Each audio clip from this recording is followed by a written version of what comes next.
welcome those of you who are watching by video. Some of you said, what happened? Well, last week the button only got pushed and it lasted 3 seconds. So we didn't get it recorded, so we're sorry. But you can get the notes. To once again remind you, just got to address us here at Elevation North and Box 200, Owatonna, Minnesota. And we'll be happy to get you the notes and all of those kinds of things. We're going to wrap it up tonight. We're going to take a little bit longer than 1 hour, but we're going to finish up this book. This gets exciting because now what we're seeing so much of this on tonight's lesson is the fact that this is the second half of what we're going to be seeing in the rapture and the tribulation period, the 1,000-year reign. What's amazing to me is when I'm reading this and doing, of course, all the study and the rabbit trail and all that kind of stuff, what's really amazing to me is that he got to see everything from Adam all the way through people sitting in the New Jerusalem with God there, and everything in between, and how he tells things when it happens. When you read the Old Testament, especially after the flood and whatever, it just falls right into. And he even went as far as to say that Jesus would be born in Bethlehem and he would go to Egypt but raised in Nazareth. Now, who would have ever thought that, especially in the Jewish heritage, that would really be what would happen? But it happened just exactly that way, and yet he's seeing it thousands of years in advance. And how that when you look at cross-reference, which one of the things I encourage you to do is, we're not monkeying with it in the evenings, but look at the cross-references and you just see that what he has done is just remarkable. How he could just see that, and you see it in Scripture just time and time again, exactly as he's seen it. And to go into where the Garden of Eden was and get to see where the final abyss and final detriment of the lost are going to spend all of eternity. He gets to see all of that. It's no wonder he had quite a message for his family to make sure, because he saw the worst and the best.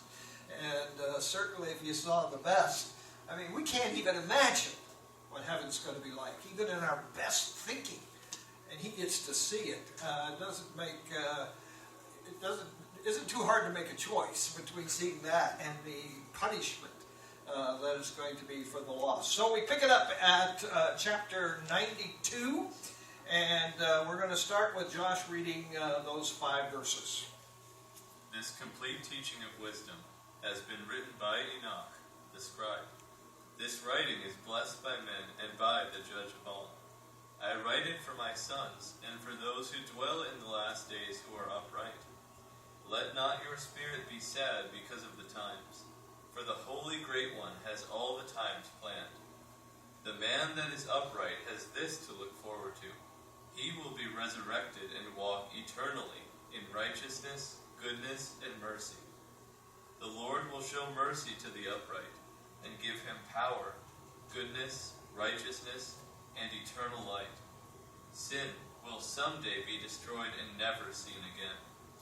Now, one of the things that we find, and if you look at Ezekiel, well, if you look even at Jeremiah in prophesying to the nation of Israel, all of those prophets who revealed that judgment was going to come also revealed what would happen to the righteous later on. There was always that double thing that sin would be destroyed and those who would live that were in righteousness. Now, what he's talking about here, he's writing it to his sons to make sure, and he talks about living in the last days. I want you to know that what he's going to be talking about from this point on to the end is double meaning, because it also is referring to the last days before the flood, and the world is destroyed in Noah's era, and also at the end of time when the tribulation period comes and the 1,000-year reign. So he's got both of these that he's sharing in this view. Now, I want you to know, and one of the things, the key thing you pull from there is God's got it all planned out. And it doesn't really matter what man tries to do or wants to do or change to do. It's going to be exactly how it was. Remember, Enoch read the book, so he knows exactly. It isn't, I mean, he's seeing ahead, but he also read the books of heaven, so he also knows exactly what God has in store. Now, when we get to chapter 93, instead of reading that, I want you to just listen to me carefully, because he's talking about, he's preaching from his books, but he divides everything into weeks. Each week, there's 10 weeks here, and each week is 700 years. So I'm going to divide that out to you so you know exactly what is transpiring, taking place. So week 1 is 0 to 700, is referring to the fact of righteousness was at the beginning of time, was prevalent. Men lived to increase. But even though Adam and Eve sinned and there was redemption, as you remember, that Jesus, or that God made the sacrifice and they were driven from the garden, there was still righteousness, but evil had come in, and we see it passed down to Cain. But in the most sense, religious things, being right with God was pretty prevalent. But by the time we find that Noah and the ark came along, in the next period, we find that there was just a lot of things happening. And we talk about today, all the sin in men inventing things that are evil. If you go back and study secular history in the beginning of mankind, they did more atrocious things than we could even imagine today. And they were inventing, especially when the angels came and married the daughters of this earth. The things that happened were terrible, because those angels had the knowledge of what was in heaven and brought that with, and they were able to make metals and able to do things with ink and all kinds of things that wasn't supposed to be done. Now, in week 2, which is 700 to 1400, I didn't divide those so it was 701 to 14. I just go 700 years so you can find that. We find that the biggest thing that Satan tried to do during that period was to ruin the seed of the Messiah. He figured if he could get that accomplished, there would be no Savior of the world. And of course, in 1122 would have been the great earth shaking when the world was tipped and the flow of water out of the abyss, and things began to change then forevermore. From 1400 to 2100, which is interesting that there was iniquity on both sides of the flood. Even though man had started, you look back and there was 8 people. Goodness sakes, you would think that, you came through the flood and all the right. I mean, you get out of that ark and there's nobody around. Wouldn't you think you would have a strong sense of what is righteous? But the nature of man is still the nature of man. And so what happened is evil was just as bad after the flood as it was before the flood. But also here begins the plan that the seed that Jesus would come was going to come from Abraham. Which is remarkable that I want you to understand. A lot of people believe that the Jewish nation started with Abraham. That is not true. The Jewish nation started with the sons of Jacob. He had 12 sons. There were 12 tribes, and that became the birth of the Jewish nation. It didn't start with Abraham, although his descendants, when the first covenant was made with him, it wasn't the beginning of the Jewish nation. 21 to 2800, the ark, or the law was given, the Ark of the Covenant was built. That was the ensign for the Jewish people, was the Ark of the Covenant. In that Ark of the Covenant was the 10 commandments. There was also, they kept in there permanently 12 loaves of unleavened bread, as well as Moses' rod was in there. There was just some of the main things that was there. A lot of people wonder where the Ark of the Covenant is today. It's somewhere in the world. I'm a firm believer, and this is my own philosophy. Don't go to the bank with it or tell everybody, this is the way it is. I believe that the Ark of the Covenant is in New York City in the building that holds the major headquarters of the Masons. I will not be surprised if it's not there. I would be surprised if it was not there, but the Ark of the Covenant is still around somewhere. And it hasn't been destroyed, and it's going to be something that's going to be revealed at some time or another. We get to week 5, 2800 to 3500. That's where the house was built, the temple by Solomon, and that was the first permanent place of worship that came. The years 3500 to 4200 was the biggest part of Israel straying from God. That's when the temple was destroyed, they were scattered, which is interesting to this. The fact is, there are over 15 million Jews today. Now I'm talking about total Jewish people, not part Jew or whatever. They're totally Jewish people. There's 15 million in the world today. There's only 3 to 4 million that live in Israel. So the biggest share, when they got scattered, they still are scattered. And it began during this period of time because they didn't follow after what was God's plan. And so that's what took place. Then in week 7, that became 4249. That includes the time of the church. I was thinking that apostasy greatly increased. It was the time when everyone thought during that period of the early church Jesus was going to return. They were just certain that he left and he was going to come back immediately. Obviously, it hasn't happened till now. Then we go to week 4900 to 56, and that's the time that right now where Jesus is preparing a place for you and I, and we don't get to enter there till the marriage supper of the Lamb. And then week 9 is present day and continues into the millennium, which includes the rapture of the church and the tribulation period. So if you look at 6,000 years, we're there, folks. We're at that number where any time in here now could indeed be Christ's return without. There's really the only thing that really needs to be fulfilled yet could happen during the tribulation period. And if you're a post-tribulation, well, then there's some things that's got to happen. But to me, if the tribulation period starts, you're going to know when God's going to return because the Antichrist sets up and all of that, so you can just measure out and you'll know exactly when Jesus is going to return. My personal viewpoint.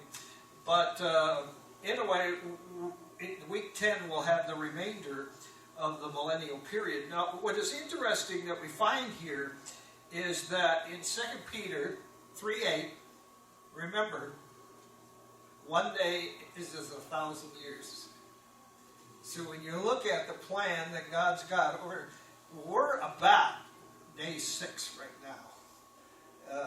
We're into day 6. So day 7, he rested, so it's very well possible that we're entering into that time of the millennial reign. If you go to Hosea, you'll find that he in chapter 6 also refers to the 7,000 year concept. Now what is interesting, it's in your notes, you'll get this, but actually chronological order, 91:12 through 19 should follow 93:10. And then 93:11 to 14, and then followed by 91:12 and 18. So if you're reading that section, it's kind of confusing as to what happened. Remember, chapters and verses came a lot later.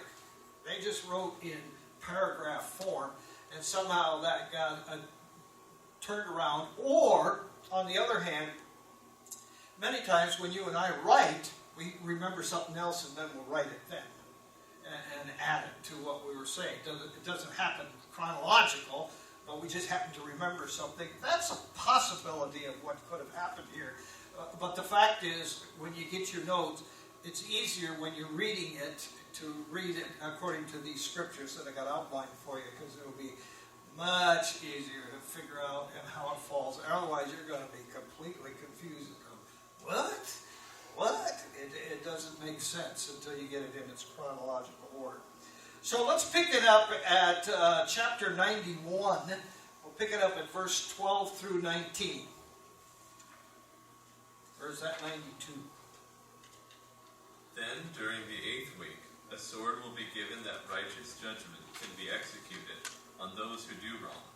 Sinners will be handed over to the righteous. At its end, a house will be built for the great King in glory forever. In the 9th week, righteous judgment will be revealed to the whole world, and all the deeds of the ungodly shall be destroyed from the earth. The world will see the great destruction, but then look to the path of uprightness. In the 10th week, during the 7th part, judgment will be executed on the fallen angels, and the great eternal home of God will be brought forth from heaven. The first heaven and the first earth shall pass away, and a new heaven and new earth will be created. After these weeks there will be more, without number, that will have no sin, only goodness and righteousness. Okay, now I put it in its chronological order. You see what he's talking about? At the end of that 7th week, there's going to be that judgment. That's the end of the 1,000-year reign, when all of the evil will then be thrown into the abyss forever and all of eternity. He sees that happening, but he also gets to see all the righteous going into the New Jerusalem to live with God forever. I can't imagine what he's thinking. The advantage he has is he's been to heaven. He's made several trips back and forth. He's seen God, so I suppose nothing is too surprising to him. But can you imagine? Go back to Old Testament before vehicles and airplanes and all the stuff we have now, and seeing all of that clear through into eternity. I can't imagine what his mind must have been like. He certainly was ordained by God to handle it. I don't think most of us could have handled back if we would have known everything about space. And Debbie's grandfather, he still believes, till he died, that we never got on the moon. That was just a movie. And now you can take a trip. You can actually pay X million of dollars and get on a spaceship and go there and come back in 3 days. Who would have, I mean, when you stop and think, remember the old computers used to take up a whole room if you had a big computer. And now you carry this little thing around that's about yay thick, and, you know, it's just amazing what we've seen in our lifetime. But imagine going from nothing to everything. I can't imagine what he saw, but it had to be something remarkable. Let's go to 93. We're going to pick it up at 11 through 14.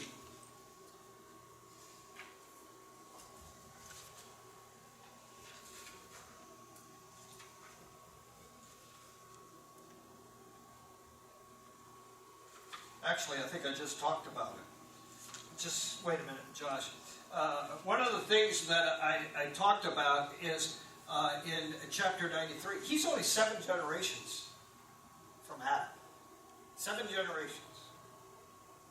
You know, that's not very far. And yet he receives all of this revelation and all the things that are transpiring. He sees multitudes unaccountable for him. You got to remember that at that particular time when he was living, didn't even quite match the population of New York City. And he's seeing, you know, no wonder the masses were unaccountable for. Angels in abundance, but what I love is he sees the earth, he sees the inner earth, he sees the earth split, he sees the horrendousness of hell, he sees the wonderfulness of heaven, but he saw the abyss, he got to see both things. What a marvelous thing that must have been. Let's pick it up at 94, verses 1 through 11. And now, children, love and walk in righteousness. The paths of righteousness are acceptable, but paths of sin will be destroyed and decrease. To the people of a future generation, the paths of sin and death will be revealed. They will not follow those paths, but will stay away from them. Listen, righteous ones. Do not take the wicked path, for you will be destroyed in them. Seek a righteous life, for this is pleasing. Walk in paths of peace, so you may live and prosper. Hold my words firmly. Do not let them be erased from your mind. Sinners will attempt to make wisdom look bad, and they will not want wisdom. They prefer sin to the learning of wisdom. Woe to those who choose sin, evil, and deceit, for they should be defeated and will lose peace. Woe to those who try to build their lives on a foundation of sin, for that foundation is weak. Any enemy can cause it to crumble. The rich shall lose all when that foundation crumbles. Woe to you rich! You trusted your riches, but you lose all because you have thought of riches and not on the Most High. You have committed blasphemy and are ready for the outpouring of blood in the day of darkness and judgment. So remember, he that created you will defeat you without mercy, and he will rejoice in your defeat. The sinners and ungodly will be shamed by the righteous in those days. Now, what we're finding here is interesting, and the emphasis is put on walk in righteousness. We have in the 21st century so much in the churches, well, just get saved and you can do whatever you want because, you're forgiven. There has to be a change in our attitude. There has to be a change in what we do. Doesn't mean we become perfect, but we strive to do better and better. But the fact is, he's talking about the importance of walking in righteousness. And as the end times come, which we're seeing now, the wicked are urging more and more to, the whole thing right now is a big deal. The two huge things right now is the whole gay movement and abortion.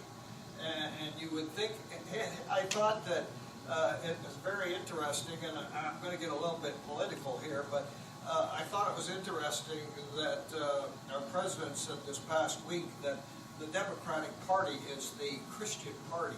And I'm sitting there going, well, I don't know how you come up with that. You're the ones pushing the whole agenda of abortion and the agenda of gay rights. I don't know how you get black and white and put it together and it's still white. The fact is, folks, it doesn't matter which side of the aisle you're on. If you vote for a candidate that believes in those things, you're siding with them. And it's time that the Christians really decide that it's time that we need to look at candidates and say, we've had enough. There's going to be no more. And we're not concerned about Democrat or Republican. We're concerned about the character. And if you don't think that matters, look at what's happened in the last primaries.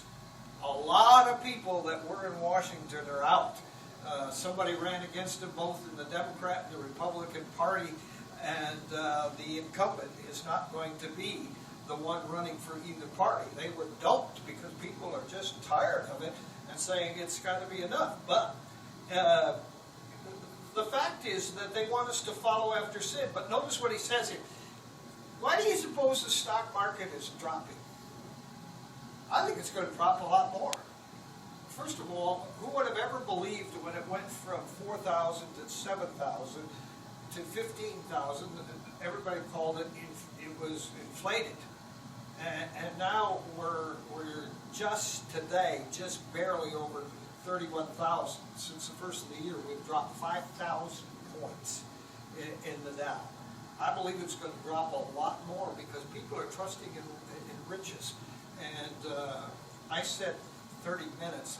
That was a wrong phrase. Every 30 days, another billionaire is born. Or becomes a billionaire. Every 30 days, another billionaire. Every 30 days. Think of it, a billion. How much money do you need? I mean, you got some of these guys that are $300-400 billion. Hello, make them pay the national debt. At least part of it. They're not going to miss the money. I mean, it's just ridiculous. But right now, the world is fixed on financial, period. Everything is geared to stocks, it's geared to what you're doing, all of those kinds of things. And now we got Russia that... Do you read the news? I don't even know how in the world can the U.S. stop Russia from paying their debt? I don't get it. I mean, I understand you don't like him, and I'm not in favor of what you're doing, but what right do we have to stop some nation from paying their debt? I don't... You know what I think? It makes it look like to me that the U.S. government is the investor into their countries. And that's the problem. I don't know what else it could be, but I don't understand how we can do that. Why do we got our fingers in all of this? Needless to say, that needs to be looked at. But that's one of the woes. If you build your life on riches, you trust in riches, you're going to lose it all. And the hard thing is, just think of it. God created every individual in His image. And yet He's going to destroy. We talk about a God of love, but He's also a God of judgment. Let's go to 95. First 7 verses, Josh. I wish my eyes were like clouds of water, so that I could weep greatly and relieve my great sorrow. Who has allowed you to have such hatred and wickedness? You deserve judgment, you sinners. The righteous don't need to fear you, sinners, because He will deliver you into their hands. Woe to you who speak curses that you have no power to loose, for your healing will not come because of that.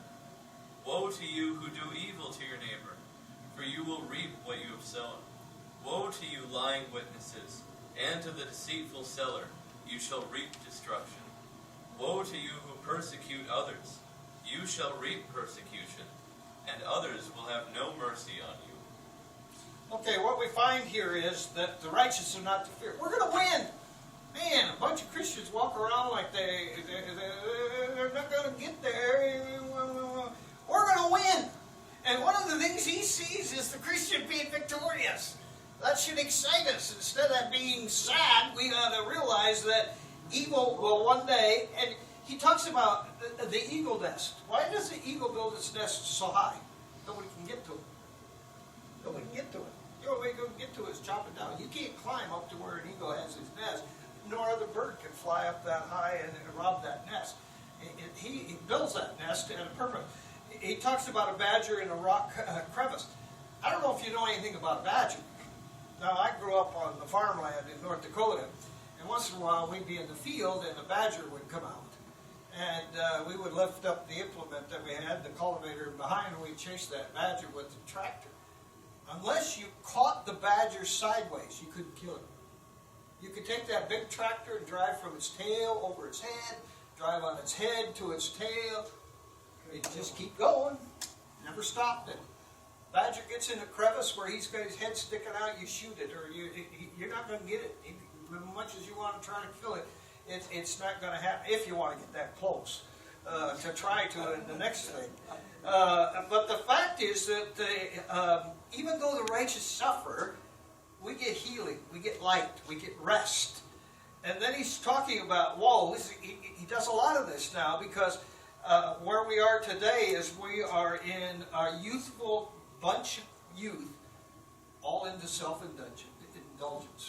I'll do what I want to do. They don't look at what's the consequences. I just do what I want to do, and I don't really care what's going to happen. Sinners have no value, but no, woe to those who are deceitful and blasphemous. You know, isn't it interesting? You know, sometimes I talk to some people, and I wonder if they even know what truth is. I think they lie so much that they don't even know they lie. And I just get astounded. Sometimes I hear, really? I love it right now. You know, I'm politically minded, so I don't like it tough. But when Trump was in office, he lied X amount of times. Biden's in office, he misspeaks himself. Same thing. You see, we justify how we want it to look. It don't matter what side you're on. We do it on both sides of the aisle. Well, I misspoke myself. No, you outright lied and then you got caught. And, you know, and it seems interesting that all of the primaries that I've been watching very carefully where people misspoke themselves and stood up and said, yes, I was wrong, still got elected. Because they admitted, I was wrong. And they'd rather have somebody that spoke wrong and admit it than somebody who still stands by what they said. And woe to the powerful who oppress. What are you looking at all these multi-billionaire corporations? What do you have? Look at Amazon and all the money that guy makes, and yet notice that all over it's coming out how the workers are oppressed, what they've had to put up with. You know, that so happens that we can, we get in power and we can just do what we want to do, and you don't like it too bad, that's not how it is. 97. 3 very clear messages now going to be in chapter 97. Trust in this, you righteous. Sinners shall reap shame and destruction for their sins. The Most High does not forget your sin, and angels rejoice at your destruction, you sinners. What can sinners do? Where can they flee? On that day of judgment, when the prayers of the righteous are answered. So, what happens? The prayers of the righteous are going to be answered. Finally, they've got nowhere to hide, nowhere to go except to face judgment. And all that they have will not buy them any time, any relief, anything whatsoever. Now, going into chapter 98, I'm just going to cover this because you can read it. This is a list here of 8 sins, which is interesting that what he talks about here in the 8 sins were prevalent at the flood as much as they are prevalent in the 21st century. The 8 things are sexual perversion, which is interesting because homosexuality is talked about in the Old Testament as well as in the New Testament. And they're arguing over how the New Testament is, but I want you to understand, and I put it in there for you so that you have no, you can't mix it up, but Paul wrote in Romans and in 1 Corinthians and 1 Timothy, he used a Greek word that he made. This isn't some Greek word that was. He made the Greek word to be all-inclusive in regards to homosexuality. Culture can't change that. This is a Greek word that he coined. How can you change it? It was a word, and it's still the same word in the Bible today. That's why we get new translations. Now, I shouldn't talk about new translations. I should talk about paraphrased. That's why we have all these paraphrased Bibles. If you get a new gay Bible, all of that stuff is gone. Those verses aren't even in there, period. Next thing is prosperity hearsay. You know, what really surprises me is that's become the popular thing in churches today. Prosperity. You can have it. You do these things and, really? I wonder how many people have given their last... I used to get mad at my mother-in-law because she would send this money to these TV pastors, and I'd say, you're getting wasted.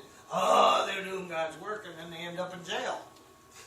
And then she wouldn't talk about it then. It was, let's be real. I don't believe that any church or any pastor should hoard millions of dollars. Jesus is coming. We should be... you know what? I just love Billy Graham, for instance. What did he do with all his money? He went to the college in Chicago. I'm trying to think of the name of that. Wheaton College. Buildings, libraries, all kinds of stuff that he took his money to train young people to go into the ministry and college education. John Hagee is building all over the world homes for unwed mothers, and Dr. Jeremiah is into translating of the Bible into languages. I mean, these guys that are really up there and doing something and making money are spending it on furthering the gospel. That's what should be done. You got a TV pastor that's well known. He's worth about $787 million. 3 jet planes. Really? I can understand him having one. His argument was, well, sometimes I'm in Fargo, North Dakota, and I got to be in Florida that night. I can just get on my plane and get there. I agree with that. But 3 of them? One might break down. But 2? Next thing we got is spiritual ignorance. False doctrines all over the place in mainline denominations. We don't know what the truth is. We twist the scripture just enough to get people to think that it could possibly, well, maybe that is true. Judgment on spiritual ignorance. This is what I love. People go ahead and change the gospel, twist it, but then they get all over if you don't believe with them. You're ignorant. If you dare stand up to believe what the truth is, oh man, you're not a 21st century Christian. You're outdated. Oh, really? Okay. Well, that's what happens. Spiritual weakness. Most churches today, I'm sad to say, are cliques. They got their little cliques. And you go to church, and you got... I remember we went to one church, and there was cliques. And boy, they had a heyday with me when I started to break up those cliques. But once we got them broke up, the church just started mushroom. I mean, we just grew. And we were taking people in membership, and it was just awesome. But the fact is, we got a little group, and we're a group, and we've always been together, and we do things together, and we come to church. And I always tell people that when I've had close friends in the church, that any church activity, we won't sit together. I just won't do it. It's good to spread out and get everybody else. Then we have protection blame. You know, we got the feel-good doctrine. You know, make me feel good. Then I'm good. Then I'm protected. I'm ready. You know, we have churches today that have 40 minutes of jazz music and a 10-minute little devotional, and everybody leaves happy. We're not challenged. We don't grow, but we're happy, and that's all that really matters. Abortion. Interesting that he would talk about that way back here in the 7th century. He's talking about, wait a minute, abortion, talking about the women, forced upon women, barrenness. Really? Isn't that interesting? This is Enoch talking way back then. 7th generation from Adam. It's already a problem. Then the revelation of sin. We listen to more of the devil's preaching than the Holy Spirit. You know what? I get sick and tired of people coming to me and saying, well, God told me this. If it's contrary to what the Word of God says, God didn't tell you at all. You're listening to the wrong voices. Whenever God speaks or the Holy Spirit moves, it will always be in line with what the gospel says, period, with no question. And I get sick and tired of people calling me narrow-minded when I call them on it. But I will call them every time. You cannot have the Spirit of God talking to you that is contrary to what His Word says. That will never, ever happen. And if you believe in that, well, you got a problem. You're listening to the wrong God. Now, when we get to chapters 98 all the way through 99, we got a whole bunch of woes that I'm just going to talk about. Here's the deal. Now, listen to these and see how many are modern day. He's talking about Noah's day, right, too, as well? And then he's talking about the last days now. Woe to those who won't listen to the wise. I have a number of people. One lady was trying to convince me that she didn't do what her boss said and the boss was wrong. I'm trying to figure that out. You work for somebody, you don't get a choice. You do what the boss says, right or wrong. It doesn't really matter. But woe to those who stubbornly eat blood. That's one of the things that now has become a prominent thing in the world today, is meals that are made with blood in the recipe.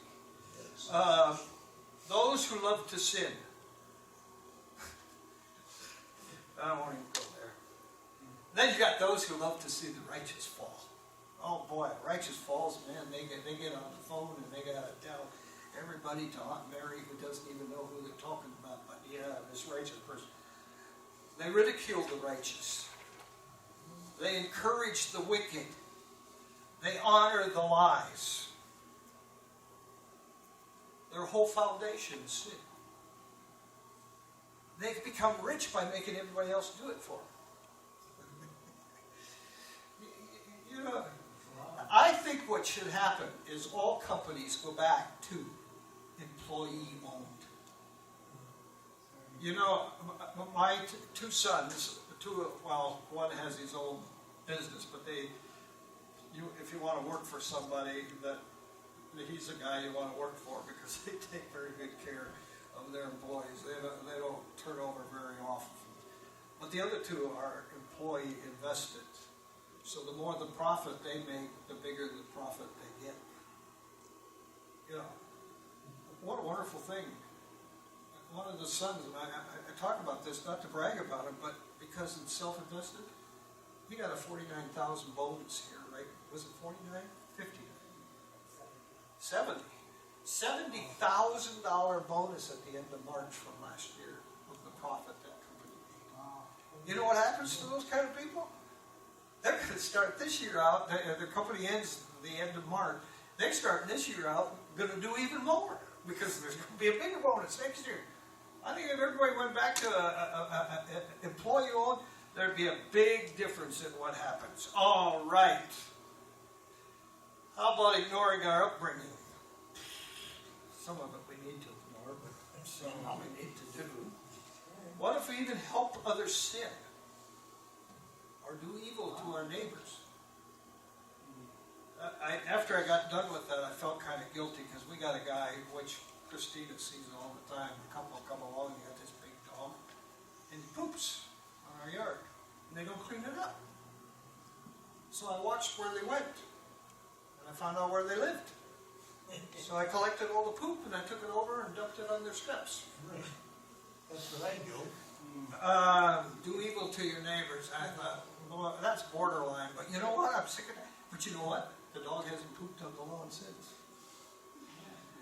But it just irritates me, you know. It just, you know, and it's a big dog, so it isn't little droppings. And the only thing is now, though, that they told me at coffee at Southway this morning that after the dog goes, they kick it out onto the street. But it isn't on my property anymore. They kick it to the street. Whatever. Okay. All right. All right. Now we get to chapter 99, and let's go ahead and read that. I want you to read 3:2 through 10. I'll go ahead and read it all. Well, I did some of the woes, so let's pick it up at verse 3. In the last days, remember to put your case before God, you that have been mistreated by the wicked. God is ready to listen and judge the wicked. God will throw them into confusion. On the day of destruction, God will remember all peoples.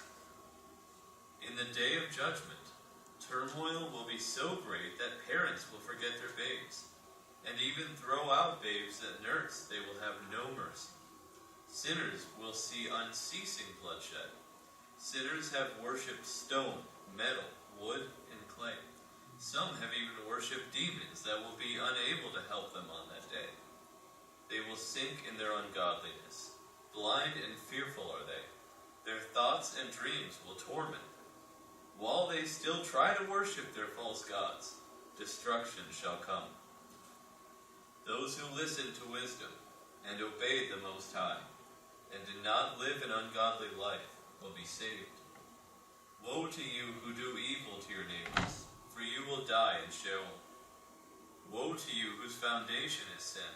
You will cause bitterness, so you will be destroyed.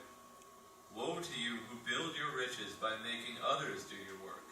You will not have peace. Woe to you who ignore your upbringing and cause others to follow error. You will not have peace. Woe to you who sin, help others sin, and do evil to their neighbors, right up to the day of judgment. God will destroy your glory, will put evil in your heart, and will cause others to think evil against you. Thus you will be destroyed, and the righteous holy ones will see your punishment. So what we see here is the end of the woes that I talked about, but also to the righteous, we need to remember God's in control. Okay? He hasn't lost control. He allows things to happen, but he's still in control at all times. And they're going to receive, these sinners and those who are evil are going to receive their due punishment in due time. The interesting thing is, did you notice what they were saying? Sacrifice their babies. Minnesota here, we just had a lady, 34 years old, shoot her young son 7, 9 times? Really? One lady in Minnesota drowned both her babies in the Mississippi River. I mean, we're there. We don't really care. We're just getting rid of it. Unceasing bloodshed. Well, that happened yesterday. The sinners. You know what I don't understand? I'm going to say this publicly. I don't understand why every school system doesn't have its doors locked after the kids are in there. I don't understand why there's open doors for people to come and go anytime they feel. I mean, the whole point is that when they're out for recess, you need to leave the doors unlocked in case a kid has to go in or whatever. But once all the kids are inside, there's no reason those school doors cannot be locked. They're all panic barred. They're easy to get out if there's a fire or a problem. But to leave a door unlocked so that any, talk about a coward, and they live their life in being a coward, would go in there and do what they did in Texas. And how many of these? 100, we're over 200 now, mass shootings in the U.S. since the first of the year. I tell you what, something needs to be done. And it seems like in most cases, you know what? You are a guy and you are in this country illegally. I would just bring the hammer down on those who are in this country illegally. The second thing I'd do is I'd find out you bought that gun. Well, who did you get it from? And he's going to be prosecuted to the umpteenth degree. The normal person, they want to take guns away from everybody. That's not the answer. The problem is we've opened the door and everybody that shouldn't have guns now has it. But to sell an 18-year-old first of all, I don't even understand why we're selling these rifles. What do they call them? I lost the name. Assault rifles. Why are we selling them? I mean, even deer hunters. You got to go deer hunting. In some states, you can only have 3 bullets. In some states, 4. Some you're allowed to 5. But if you got your gun and you're out hunting and you are in a state that only allows 3, and that guy checks your gun and you don't have a plug in it, they take your gun and you're done. You're not shooting anybody. You can only have 3 bullets and you got to have a plug in that gun for the space of the other 2. I don't get it. Why don't we just enforce the laws that we have and take care of this and get it taken care of?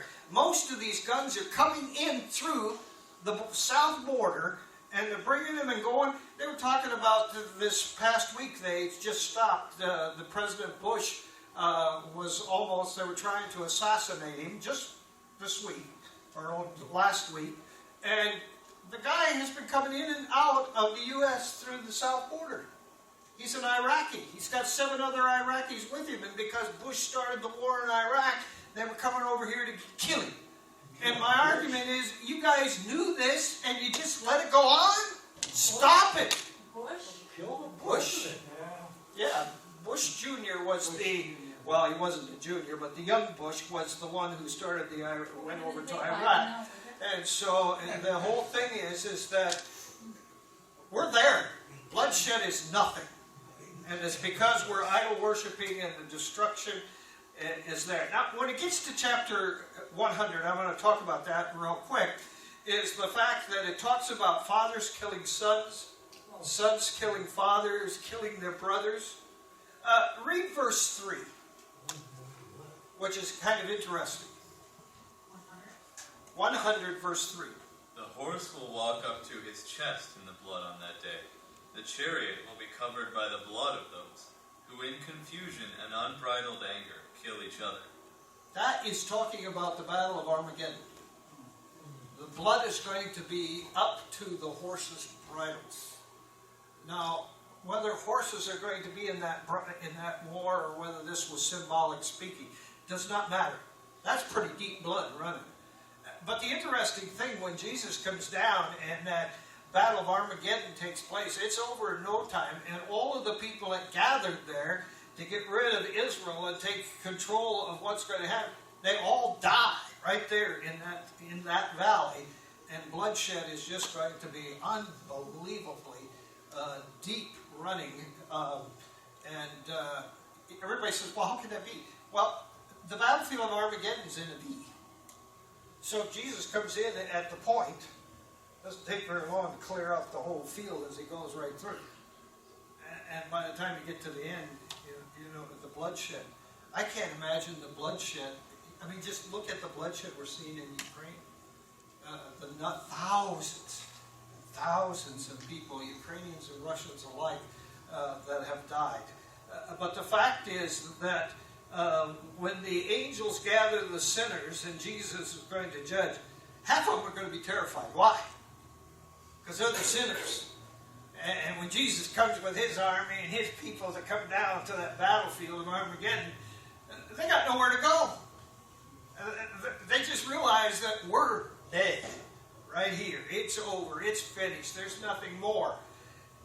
Then he says, no fear for the saved. Did you get that?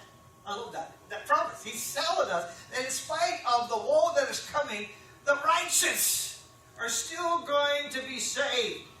And he tacks on 3 more woes in chapter 100.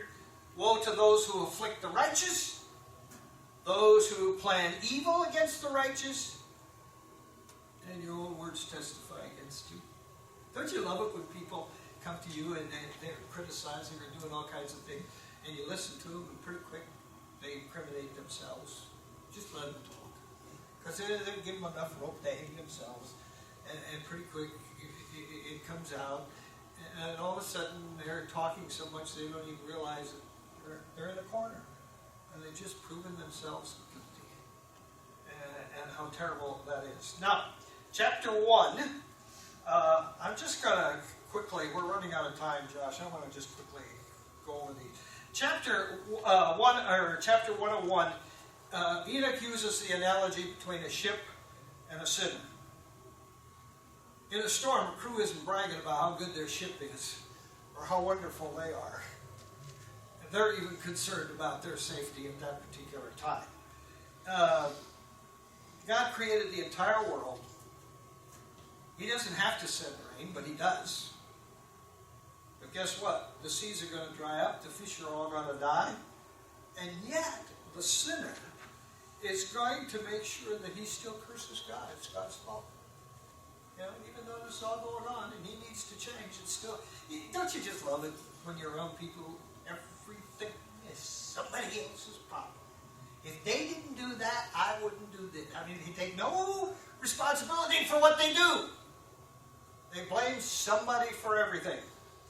Now, in chapter 102, it's a real comparison between the righteous and the sinners.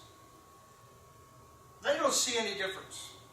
Now, you got to understand, back in Noah's time, there could be a little bit of misunderstanding because at that particular time everybody died, and they went to the center of the earth, and the righteous were kept in one place and the sinners the other, so you die, you die.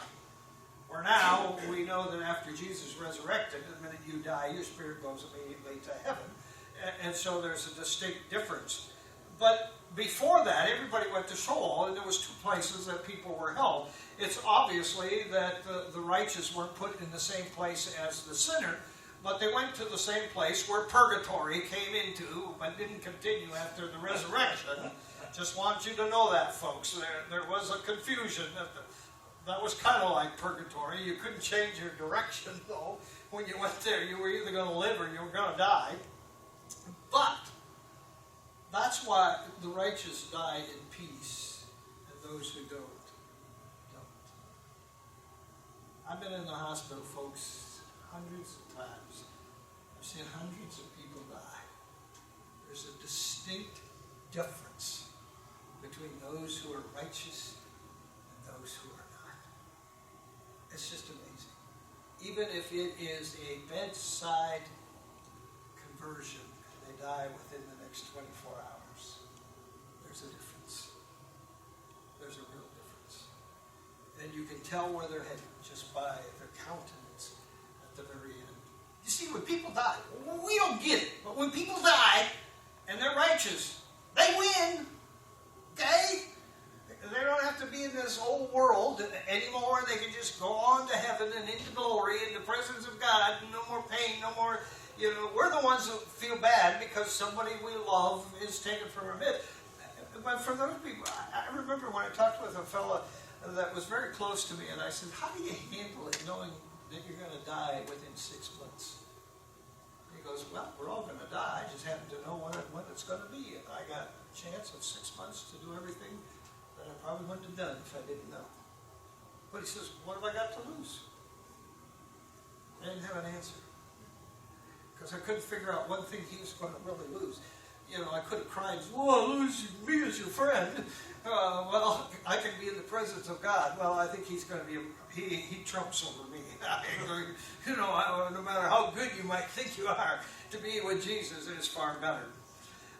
When we get to chapters 103, he talks about heaven. He talks about the throne room. He talks about the streets of gold, our mansion. But one of the things that is interesting, he talks about a library. Where he goes to a library in heaven. Where he goes to read, and there are 4 books. Now, whether they are, which I think are sections. Because one is the book of life. Well, one book isn't going to hold all the Christians ever born, or ever going into eternity. And then he talks about the book of remembrance. That's where all the angels are writing down what everybody does. Some of us fill a book and a half all by ourselves. So I'm thinking when he talks about books, he's talking about this section in heaven. There's the book of history that was written before Adam and Eve, and everything that's going to take place all the way through history to the very end, to word glory. It's all up there. It's all recorded. And then there's the book of sinners, which has not only their name, but every single sin they have committed. Everyone. Just think if they do 4 or 5 a day and they live to be 80 years old, and they got a pretty thick volumes at that particular time. Then when he gets all done, it's kind of interesting because he reads also about the good and joy of the righteous. Sinners may have a long life, but they're still going to see judgment. Sinners perhaps weren't stressed in life, they're still going to receive judgment. Sinners will have darkness, they're going to have change, they're going to have pain. And all the deeds they did against the righteous. I tell people, be very careful. And I tell you this, if you hear somebody badmouth the church, you should tell them, be careful. You're going to be judged for that. You're going to be judged for that. You may think it's smart and you may do it out of whatever, but you're going to pay. Chapter 104, he tells us not to worry about judgment days. Our names are written down. In chapter 105, he talks about all the rewards that we're going to have when we get to heaven. We each have some. And then he talks about, in 106, the story of Noah, which I think is really funny. He puts this clear in the end. Noah is born, and the day he's born, he starts praising God. Now, that scares his dad, Lamech. Is that how you pronounce it? Lamech. So he goes to his father, Methuselah. Oh, Methuselah goes to his father, who is Enoch, and says, hey, we need to know what the deal is. This guy is just born, and he's already praising and speaking to God. And Enoch, he wasn't surprised at all. He already read it in history. He knew that was going to happen. And in essence, he's just like when Methuselah calls him, praying out in earnest to him. You know, here's Enoch going, relax, chill out. You know, this is all it's supposed to be. The earth is going to be destroyed because of the fallen angel, but this son that was born in praising God is going to be the remnant that's going to be saved from the destruction of the flood that is coming. Can you imagine the tremendous difference that is there? For 1 minute you're hearing this little kid that's just born all of a sudden praising God, and then the next moment Enoch saying, yeah, it's all part of God's plan, don't worry about it. Okay, but can you understand the excitement that we the righteous have? We just think that everything is woe is me. Come on, folks, it's wonderful. And so then in 107, Methuselah tells his son, and it goes on, but the sad part of it is that after the flood, sin still returned. We still have that nature to sin. And it's not going to be done with until God finally comes and His Son reigns forever and ever. In chapter 108, I want to complete this real quick for those of you that are watching. There's two scenes, two distinct scenes that Enoch sees at the end. The first scene is of the unrighteous. He sees a cloud that is so great that he can't even see heaven. It's just, it's a cloud that's on fire. The mountains are burning and shaking, and all he's hearing is the sounds of weeping and crying and moaning, and that of great pain, where the sinners and blasphemers, the wicked ones, all who change the truth of God's work, the books of heaven have recorded their deeds. They get to live in that forever. It isn't a fact where they go there and it's burned up and over with. They're going to spend eternity in that anguish. The second scene, he talks about the righteous. They loved God more than anything, and though they were tormented, they didn't join in on the unrighteousness. Guess what, folks? Things in this earth is just temporary. We're just passing through. We've been assigned rewards. We have a place of throne of honor. We've got a life eternity with God. Come on, folks. The unrighteous will cry out to us, but they remain in eternal punishment when we just get eternity. Eternity, the best way to describe eternity is waiting for your wife to get ready to go somewhere. That's the longest 15, 20 minutes ever is mankind. But eternity, can you imagine? We're not even going to have a clock. We're not going to have night or day. The only thing I'm sad about is there's no more nap times. Come on. I still want to have my nap. But anyway, it's a wonderful, wonderful time, and how wonderful it's going to be for those of us. Thanks for those of you who have been with us for the last 20 weeks, I guess, about. And we appreciate you following along. And once again, if you need any helps or have any questions, why, feel free to contact me. You can do so by email. MishTurf, I'm a Michigan fan, so it's just MICHTURF @gmail.com. And my wife will get it and pass it on to me, and we'll certainly get in touch with you. But I'm excited. I believe we're in the 6,000th year, folks. And Jesus could come at any time. In fact, a lot of the prophecy people are talking about a real big window between September and March. This coming September and next March is a real possibility of God's return.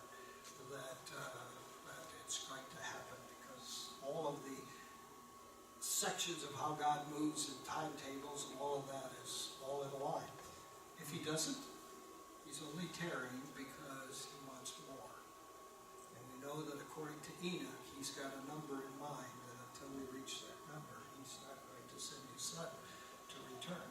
And so we just better best get it right. And just think a year from now we can be in glory. Yes. Well, no, we'll be in 1,000 year reign. But it's got to be exciting to see that He can see it all. And if everything He prophesied and talked about through the book happened according to the Old and New Testament, then why should the end be any different? I don't think the end is going to be false when all the rest of it was true. Everything He said came out exactly the way He said it was going to be. And, there was going to be two sons of Isaac, and there was going to be one son of Abraham, and two sons. And one was going to, Enoch said, is going to be a wild one. Well, that's what we got in the Muslim realm. It's a wild generation of unbelief. But thank you, Jesus.